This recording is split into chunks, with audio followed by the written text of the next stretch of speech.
Welcome back, everyone. Before we dive in, be sure to drop your thoughts, feelings, and lessons in the comments below. Like the video and subscribe so you never miss stories like this. Let's get into it. The dining room erupted in applause when Nia Langford lifted her phone and announced the sale. Yvette Langford raised her wine glass like a referee calling a win. Vernon Langford nodded with the calm pride he saved for moments that proved him right. Kendra Langford leaned forward, already shaping the story into something she could repeat at every holiday. $40,000, Yvette said, setting her glass down with a satisfied clink. Nia let the sound land, then sat back, letting their approval wash over her shoulders. Darnell Price lifted his beer and whistled, sure she had saved the house. Nia told them the old Cadillac had sat in their garage for 3 years while Malcolm Redding spent Saturdays under its hood. She said boxes kept arriving, each one paid for with money that could have cleared a card balance or funded a trip. She repeated what she had said to Malcolm before. It was metal that never moved. Yvette agreed, calling it waste. Vernon said a marriage needed discipline, not weekend projects. Kendra said she had watched friends lose homes to hobbies. Nia kept her voice steady and claimed she had ended the problem with one sale. At last, she explained how she found the buyer through a classic car forum, posting photos and a short description. The response came fast, a message from a collector named Everett Sloan who offered cash and promised no hassle. He drove in from another state with a trailer and a cashier's check. Everett spent nearly an hour walking around the car, touching the paint, checking the trunk, and sliding a light under the frame. He kept saying he couldn't believe his luck, Nia told the table. She took that as proof she had negotiated well, not as a warning. Not even once. Malcolm was out of town for a work conference in Minneapolis, and Nia said she used the quiet window. She told herself it was easier to act first and explain later, because arguments had become routine whenever the car came up. She pictured credit card statements with smaller numbers and a vacation date on the calendar. At the table, she said, "He'll understand when he sees the money." Yvette squeezed her hand and told her not to waver. Vernon said a household needed one adult decision-maker. Nia nodded, letting their certainty become her shield. Did not mention Malcolm's face. By 9, plates were cleared and stories kept coming, each one about a husband who wasted time and money. Nia let them talk because the noise kept her from thinking. Her phone buzzed with an unknown number. She almost ignored it, then answered and heard a man say, "This is Everett Sloan. I bought the Cadillac today." Nia stepped into the kitchen and shut the door. Everett sounded excited and strained at once. He asked whether Malcolm had done the restoration himself and where the parts came from. Nia said she didn't know, then asked why he cared. Everett paused. Then Everett said he needed to speak with Malcolm directly, not by message and not through her. He asked when Malcolm would be home. Nia told him Malcolm returned the next evening. Everett asked for 7 o'clock, saying he could drive back if they would meet. Nia said, "Your state's away," and Everett answered, "I'll make it." His tone held a weight she could not name. She gave their address in Baltimore and ended the call. When she returned to the dining room, Yvette asked what happened. Nia said nothing, but her stomach had tightened. Watched her like she knew. Malcolm came home at 6:30 the next evening, rolling a small suitcase across the entry tile. Nia stood near the sink with a towel in her hands, waiting for the moment she had rehearsed. Malcolm set his briefcase down, loosened his tie, and glanced toward the door leading to the garage. His eyes stayed there longer than usual. His mouth opened, then closed. Finally, he said, "Where's the Cadillac?" The words were even, but the edge in them made Nia keep her distance. She said, "We need to talk," and tried to sound calm while her pulse rose. "Now," Nia said she sold it for $40,000. Malcolm stared, then set his suitcase down with care, as if careless movement could crack the air. He said, "You sold my grandfather's 1957 Cadillac Eldorado Brougham." Nia said it was falling apart and eating money. Malcolm did not raise his voice. He walked into the garage and stopped in the empty space where the car had sat. His hand stayed at his sides. When he turned back, disappointment covered his face, and Nia felt her prepared logic drain away. He asked, softly, if she had any idea what she touched. Malcolm said it was one of 700 built, and few still existed. He said this one carried original items and paperwork proving his grandfather bought it new in 1957. Nia tried to answer with a number, repeating that 40,000 was a lot. Malcolm said the engine alone could match that amount. He told her he had sent the V8 to a specialist in Michigan for a rebuild to original specifications. Then he said, "I talked about it every Saturday," and his voice sharpened on every word. Nia looked down at her hands and could not reply today. The doorbell rang at 7 sharp. Nia said, "That's Everett," and Malcolm opened the door. Everett Sloan stood on the porch with an older man in a suit holding a leather portfolio. Everett introduced Leon Hastings, an appraiser known for rare Cadillacs. Everett said he needed to talk about what they had sold. Malcolm stepped aside and let them in. In the living room, Leon pulled out a tablet and swiped through photos Everett had taken during inspection. Nia recognized the car from every angle and felt her throat close. Leon asked Malcolm if he had restored it himself, alone. Malcolm said he had done the work over 3 years and kept records. Everett said he found binders in the trunk with receipts, photos, and authentication papers. Leon zoomed in on the engine photo and said it was the original 365 cubic inch V8, rebuilt correctly. He made notes, then asked if they understood what the car could bring at auction. Malcolm stayed quiet. Nia tried to speak and failed. Leon said the car could sell between 400,000 and 600,000 with the right venue and buyers. Nia gripped the sofa arm, and the room tilted again. Everett said he knew the listing price was below value, and he drove because he thought it was the chance of a lifetime. He admitted he took advantage of what the description revealed. The seller did not understand the car. Then he said he felt sick when he pulled away, so he called and brought Leon. Everett said he was prepared to pay fair market value. Leon suggested $425,000 for a private sale, though an auction might go higher. Everett said he could wire it today. Malcolm laughed once and said, "It's not about money anymore." Malcolm told Everett the Cadillac was the last thing his grandfather owned that felt close. He said the steering wheel hub carried his grandfather's initials. Malcolm said he replaced parts only when he had to, and he saved every original piece in label boxes at a storage unit. He said his grandfather bought the car in 1957 to celebrate the contract that made his business thrive. He said it was driven on special days, then left to him in a will because his grandfather trusted him to protect it. Nia listened, hearing details she had heard before but never kept. Malcolm asked Nia if she knew what was in the glove compartment. She shook her head. He said there were love letters his grandfather wrote during the Korean War, plus a service medal, a pocket watch, and the original sales receipt. Everett said he still had the personal items, untouched, locked in his safe, and he would bring them back. Leon said the sale stood because Everett bought in good faith. He added Everett was not required to return the car or pay beyond the agreed price. Nia heard the words good faith and felt them work against her today. Malcolm said the car was left to him alone in his grandfather's will, and Nia's name was not on the title. Nia blinked, realizing she had never checked. Leon said inherited property designated to one person is separate in many states. Malcolm said he understood contract law and also understood theft. Nia felt her lungs tighten. Her phone buzzed with Yvette's text. How did he take it? Stand firm. Nia remembered the applause and saw it now as a cheer for disaster.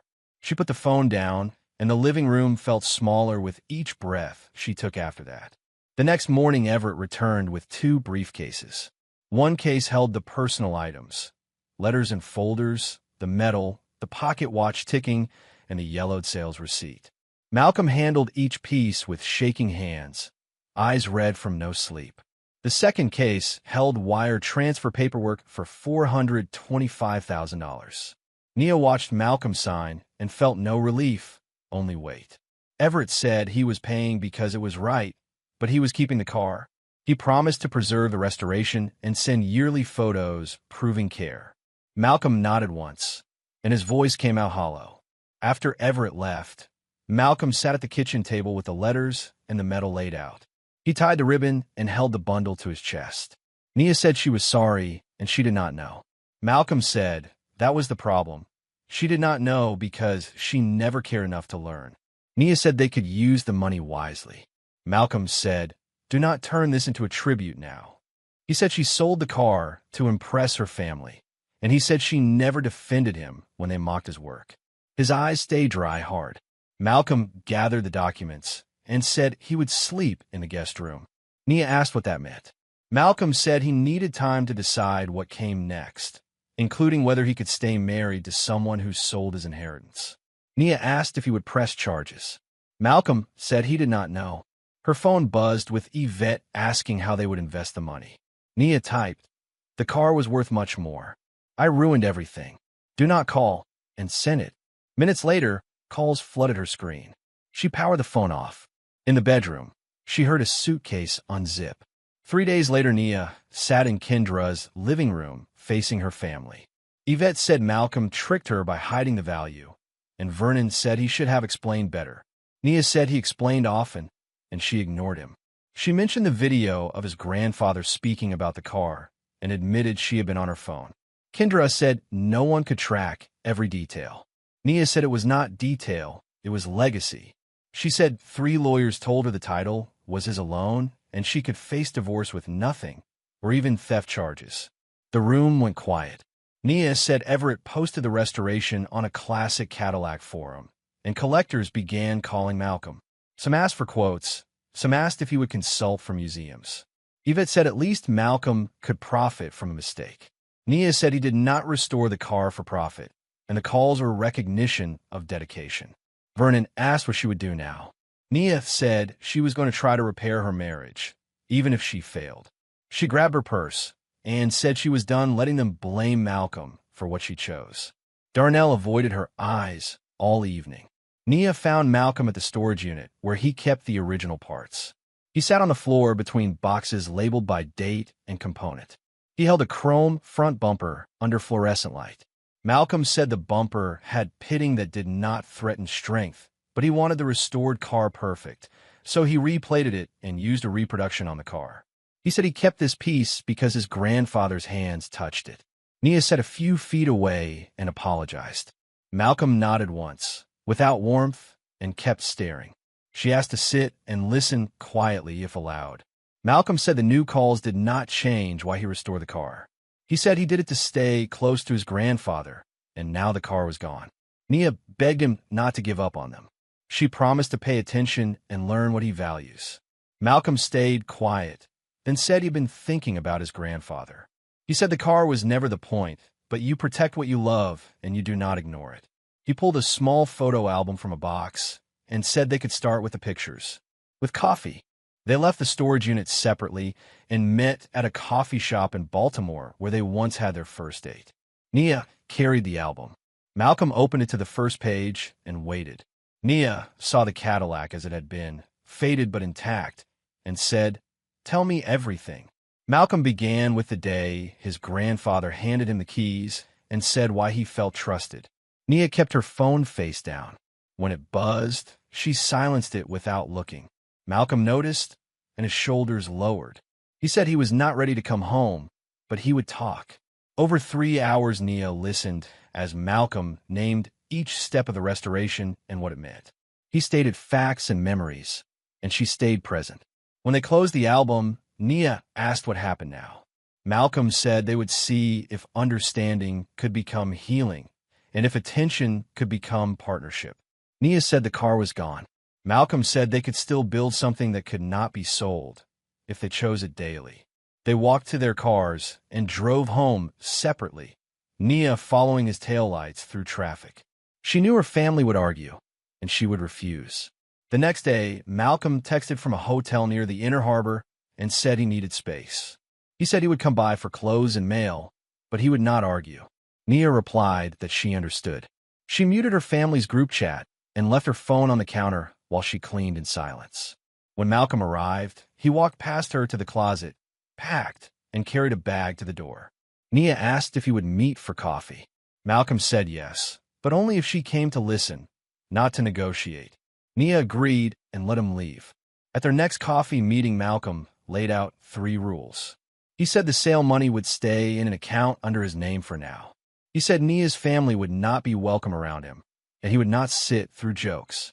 He said any large purchase or sale would require both signatures and a written agreement. Nia nodded and wrote each rule in her notebook. She asked whether he had filed for divorce. Malcolm said he had met an attorney to understand his options, and he would not lie. Nia swallowed and thanked him. Hands shook under the table. That weekend, Nia drove to her parents' row house and set one boundary. She would not discuss Malcolm as a villain. Yvette called him dramatic and said the car was just a car. Vernon said Malcolm was controlling her with guilt. Nia said she was the one who controlled when she sold what she did not value. Kendra suggested Nia apologize and move on. Nia said she was apologizing, but she was also changing, and her family did not get a vote. Yvette called her ungrateful. Nia said she loved them, then walked out. In the car, she cried, drove home. Malcolm's phone kept ringing with unknown numbers. He answered a few, listened, and wrote names on a legal pad. Within 2 weeks, he rented a small bay outside Towson for space, not a grand launch. He formed an LLC with an accountant and set strict hours. He accepted one project from a collector in Philadelphia who wanted a 1962 Fleetwood restored to factory condition. Malcolm did not post online or chase attention. Nia offered to handle invoices and scheduling from home. Malcolm agreed on one condition. She would not mention the work to her family. Nia said she would not. Nia did not try to buy forgiveness with gifts. She started small, asking Malcolm about his day and listening without steering. When he mentioned carburetors or wiring harnesses, she looked up the terms later and asked one question at coffee. After a month, Malcolm invited her to the shop for 30 minutes. Nia arrived on time, stood where he told her, and watched him measure a gap, mark tape, and adjust it by fractions. He did not perform. He worked. Nia saw his patience as character, not pastime. She drove home, cooked dinner, and left a plate in the fridge. Malcolm agreed to a session with a counselor in Annapolis, not as a promise, but as a test. He said trust broke when Nia treated his words as noise. The counselor asked Nia to repeat what Malcolm had told her about the Cadillac before she sold it. Nia could not. She admitted she had been on her phone, assuming it did not matter. Malcolm said he logged 2,147 hours on the restoration, and she spent 0 hours with him. Nia said she understood the numbers were about attention, not metal. Outside, she asked for another session. Malcolm said maybe. 2 months after the sale, a padded envelope arrived at Malcolm's hotel with Everett's return address. Inside were photos of the Cadillac in Everett's control garage, plus a maintenance log and a note promising it would not be flipped. Malcolm sat on the bed, looked, and turned the photos face down. Nia had come to meet him in the lobby. She watched his jaw tighten and asked if he wanted her to leave. Malcolm said no, then said seeing the car in another man's space felt like a family photo on a stranger's wall. Nia stayed quiet and stayed seated. Afterward, Malcolm said he would come home at night, but keep the hotel for now. He said the guest room would be his, and Nia would not enter without asking. Nia agreed and cleared the room that night. On the first night, Malcolm carried a toolbox and a laundry bag. He ate the dinner she left in the fridge, washed his plate, and closed the guest room door. Nia stayed in the living room, reading without focus, refusing to talk. At midnight, she heard the shower start and stop. She did not move. She turned off the lamp. Silence did the work. At work, Nia kept her smile in place, but her attention slipped. In meetings, she stopped herself from reaching for her phone. A coworker asked why she looked tired. Nia said she was dealing with a mistake she caused and left it there. She reviewed the budget and found ignored leaks, subscriptions, and fees. She canceled them quietly. She opened a checking account in her own name and set automatic transfers for bills Malcolm used to handle. When she paid something, she sent Malcolm a screenshot with no commentary. Malcolm replied with short acknowledgments. Nia accepted the distance. For now, Malcolm finished Fleetwood's first phase and sent the client photos with an invoice. Payment arrived by wire. Malcolm did not celebrate. He bought a used engine hoist-in, Glen Burnie, and replaced worn sockets. When he told Nia, it sounded like information, not a request. Nia asked whether he felt proud. Malcolm said he felt steady when his hands were busy, and that steadiness helped him sleep. Nia said she was glad and stopped there. That night, Malcolm left a note thanking her for handling invoices. Nia held the note like progress. He also wrote, "Do not share this." Early autumn, Yvette and Vernon showed up without calling, carrying a pie. Malcolm's truck sat in the driveway, and Nia panicked. She had not warned him. Yvette knocked and demanded to come in. Nia stepped outside and blocked the doorway. Yvette said Malcolm needed to stop acting like a child. Nia said they could not enter. Vernon said Malcolm was punishing her. Nia said Malcolm was protecting himself, and she would respect that. Yvette called Nia soft. Nia said, "Leave," and kept it level. They left with no apology. Malcolm said through the window, "Thank you." Nia nodded, knees shaking. That night, Malcolm sat on the back steps and said he had the option to file. Nia sat one step lower and kept her hands in her lap. Malcolm said he did not want to live in anger, but he could not ignore what she did. Nia said she understood. Malcolm asked what changed in her, because apologies were easy and patterns were not. Nia said the appraisal shattered denial, but the real break came when she saw his face in the garage. Malcolm said he heard her and was still hurt.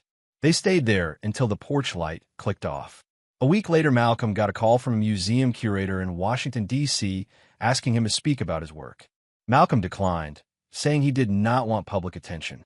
He accepted a private consultation, an hour about sourcing period-correct parts. That evening, he invited Nia to the shop and handed her a rag and polish. He told her to work on a small trim piece and stop when her arm was tired. Nia worked slowly and watched the metal change. Malcolm corrected her grip once, without irritation. Nia thanked him. Malcolm nodded and returned to his bench. Quietly, one Monday, Nia found a voicemail from Yvette that ended in blame. Yvette said Malcolm was humiliating her and told Nia to stop crawling. Nia listened once, then deleted it. She texted, "Do not come to my house or call Malcolm. If you want to talk to me, ask first." Yvette replied that Nia was brainwashed and that family came before husbands. Nia did not answer. After work, she drove to the shop to keep her promise. Malcolm was under a dashboard. Nia sat on a stool and waited. When he slid out, she said hello. He said hello back.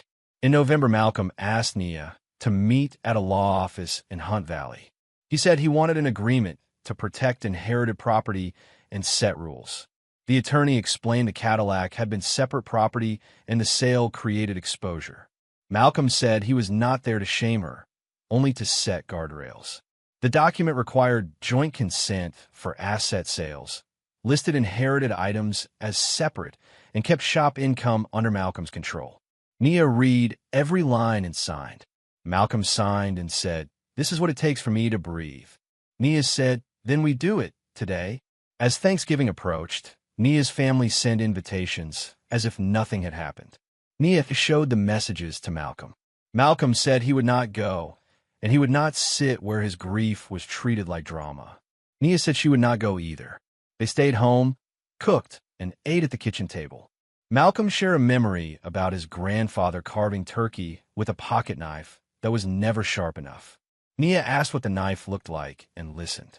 After dinner, Malcolm washed dishes and Nia dried. Their hands did not touch, but they worked in the same space. In early December, Malcolm moved back into the guest room and ended the hotel lease. He did not announce it. He carried his last bag inside and set it by the door. Nia nodded and returned to folding towels. That night, he left the guest room door open while he read shop invoices at the kitchen table. Nia placed a mug of tea on the hall shelf and walked away. At breakfast, he said the shop had a new client, a man in Newark with a 1959 coupe. Nia asked the start date and wrote it down for scheduling quietly. That Saturday, Nia drove with Malcolm to the shop, parked, and waited by the office door until he waved her in. He handed her receipts and said, "File these by month." She did it without questions. A man named Tobias Green arrived with the newer car on a flatbed and shook Malcolm's hand. Tobias said the coupe belonged to his late father and should look the way it did in family photos.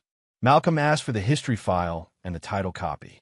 Nia watched Malcolm take notes, calm and exact, and felt her breathing slow, as if time obeyed. On Monday, Yvette sent a long email with the subject line, "Fix this." She listed reasons Malcolm should apologize, then suggested how to invest the wire money. Nia read it once, forwarded it to herself for the record, and replied with one sentence, "Do not contact us again about Malcolm or the sale." Yvette answered within minutes, demanding respect. Nia did not respond. That evening, Malcolm noticed the email on the printer. Nia tore it in half, dropped it in the trash, and said, "It ends here." Malcolm watched her hands, nodded once, and returned to work. A week later, Malcolm placed a small metal key on the kitchen counter and slid it toward Nia. He said it opened the shop's office file cabinet. Nia looked at it, then at him. Malcolm said he was tired of guarding everything like a storm shelter. He asked her to scan the restoration photos stored on old drives so they would not be lost. Nia said she could do it after work. Malcolm nodded. He did not smile, but he sat at the table while she wrote a checklist, and he corrected 2 file names. No speeches, just tasks. Nia spent 3 evenings scanning photos and labeling folders with dates Malcolm had written on the backs. One image showed Malcolm at 16 beside the Cadillac, hand on the fender, his grandfather in a wool coat. Nia printed it, framed it, and placed it on the shelf outside the guest room.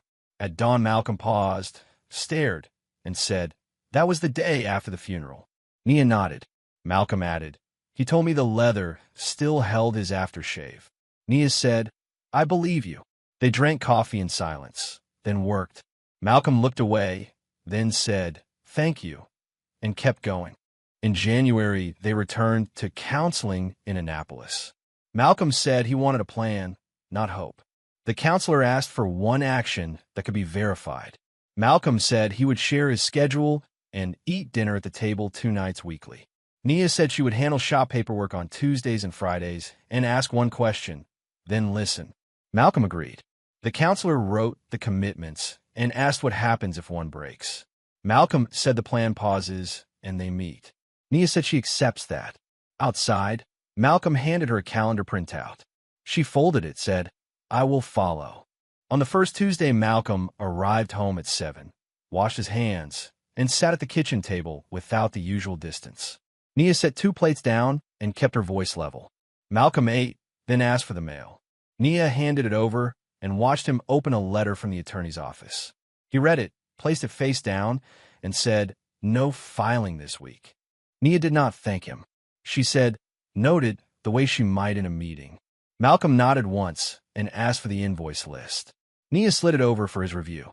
Friday at the shop, Nia asked her one question and stopped. She pointed to a bin of fasteners and said, "Why keep bolts if you replace them?" Malcolm said the factory stamps identify year and run, and collectors want proof, not guesses. Nia nodded and stayed silent. Tobias Green arrived and asked about his 1959 coupe. Malcolm showed the clean carburetor and a list of parts still needed. Tobias said his father would have liked Malcolm's care. Malcolm answered, "I worked the way I was taught." Nia filed the estimate. Late January, Vernon came to the shop during business hours and asked for Malcolm. Nia met him at the counter and said Malcolm was working and would not be interrupted. Vernon asked about the wire money and said the family deserved a plan. Nia said the money was not his concern and the shop was not a meeting room. Vernon raised his voice and clients stared. Nia said, "Leave," and held the door open. Vernon called her disloyal and walked out, still talking. Nia locked the door and wrote the time in the incident log. That night, Malcolm sat in the living room and asked what happened at the shop. Nia stated the facts and stopped. Malcolm read the incident note, then set it down. He said, "You did what I needed you to do years ago." Nia nodded. Malcolm asked if she had blocked their numbers. Nia said she would, starting tonight. Malcolm said, "Do it." Then he asked a question. Did she want to stay married even if he never forgave the sale? Nia said yes. Malcolm said he could not promise forgiveness, but he could listen. He promised only truth daily. Nia blocked Yvette, Vernon, and Kendra before bed and saved screenshots of the last messages. In the morning, she told Malcolm it was done. Malcolm nodded and left for the shop early. At lunch, he texted a photo of a cleared workbench and wrote, "First engine out." Nia replied, "Logged." That evening, he came home with a small envelope and slid it across the counter. Inside was a hotel key card cut in half. Malcolm said he was done paying for distance. Nia dropped the pieces in the trash and washed her hands. Malcolm watched, then said, "Thank you," quietly. By February, Malcolm's calendar filled with quiet work. Estimates, parts orders, careful rebuilds. He did not chase attention, and he did not accept every job. He took 3 restorations and declined 5, choosing cars with histories he could respect. He hired a part-time bookkeeper named Deja Norton to cover hours Nia could not. Nia trained Deja on the filing system and stepped back without complaint. One evening, Malcolm brought home a new shop notebook and wrote a line. Nia handled the books. Accurate. It was not public praise. It was a private record. Nia read it and nodded. On Friday, Malcolm asked Nia to meet him at the storage unit after closing. He unlocked the door, switched on the light, and pointed to boxes from the Cadillac. Then he handed her the photo album and said, "Keep this at home." Nia held it carefully. Malcolm said he did not want their history stored like contraband. He said he was not ready to forget, but he was ready to stop living as if every day required punishment. Nia said, "I will not waste this." Malcolm nodded and locked the unit without looking back. They drove home silently. In March, Malcolm carried a pillow into the main bedroom and said, "I want to sleep here again." Nia nodded and cleared his side. That weekend, he sealed the attorney paperwork in an envelope, wrote a date on it, and placed it in the safe. He said he would reopen it only if the rules were broken. Nia said she understood. On Monday, an email from Yvette appeared in Nia's blocked folder, still blaming Malcolm and demanding access to the money. Nia deleted it. Malcolm watched the screen and said, "That is choosing." No applause followed, only calm. At month's end, Everett mailed a new photo of the Cadillac under lights with a note. Maintained. Driven once. Stored dry. Malcolm read it, then set it beside the framed funeral day picture. He stayed quiet. Then he said he would have wanted me to keep building, not staring at loss. Nia said, "Then build." Malcolm picked up his shop keys and asked if she was coming. Nia grabbed her coat. Outside, Malcolm reached for her hand, and she did not flinch. They left together, held by a tension that finally stayed. Nobody else got a say. If this hits you, watch what happens when disrespect meets consequences in the next story. Tap the next video on your screen and drop a comment. What was the real price here? $425,000 or something else? Subscribe so you don't miss the next one. The end.